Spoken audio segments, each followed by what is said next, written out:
بسم اللہ الرحمن الرحیم ایاک نعبد و ایاک نستعین۔ ایک قاضی نے اپنے شاگردوں کا امتحان لینے کے لیے ان کے سامنے ایک مقدمہ رکھا اور ان کو اپنی رائے لکھنے کو کہا۔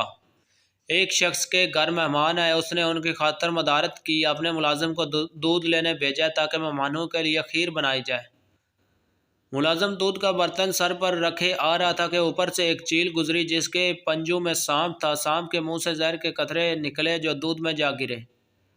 مہمانوں نے کھیر کھائی تو سب ہلاک ہو گئے۔ اب اس کا قصوروار کون ہے؟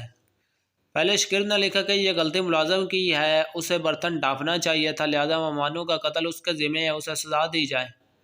قاضی نے کہا کہ یہ بات درست ہے کہ ملازم کو برتن ڈھانپنا چاہیے تھا، لیکن یہ اتنا بڑا قصور نہیں ہے کہ اسے موت کی سزا دی جائے۔ دوسرے شاگرد نے لکھا اصل جرم گھر کے مالک کا ہے، اسے پہلے خود کھیر چکھنی چاہیے تھی، پھر مہمانوں کو پیش کرنی چاہیے تھی۔ قاضی نے یہ جواز بھی مسترد کر دیا۔ تیسرے نے لکھا یہ ایک اتفاقیہ واقعہ ہے، مہمانوں کی تقدیر میں مرنا لکھا تھا، اس میں کسی کو سزاوار قرار نہیں دیا جا سکتا۔ قاضی نے کہا کہ یہ کسی جج کی اپروچ نہیں ہونی چاہیے، جج اگر مقدمات تقدیر پر ڈالے گا تو انصاف کون کرے گا؟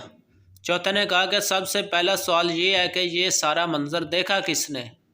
کس نے چیل کے پنجوں میں سانپ دیکھا؟ کس نے سانپ کے منہ سے زہر نکلتا دیکھا؟ اگر اس منظر کا گواہ ملازم ہے تو وہ مجرم ہے، اگر گواہ مالک ہے تو وہ مجرم ہے، اگر کوئی گواہ نہیں ہے تو یہ جس نے یہ کہانی گھڑی ہے وہ قاتل ہے۔ قاضی نے اپنے چوتھے شاگرد کو شاباش دی اور صرف اسے منصف قضا کا اہل قرار دیا۔ تو کیسی لگی ہماری ویڈیو کمنٹس میں ضرور بتائیے گا۔ اگر کوئی گواہ ہوتا بھی تو آپ کس کو قصوروار ٹھہراتے؟ کمنٹس میں اپنا جواب ضرور بتائیے گا۔ اپنا رکھیے گا خیال۔ اللہ حافظ۔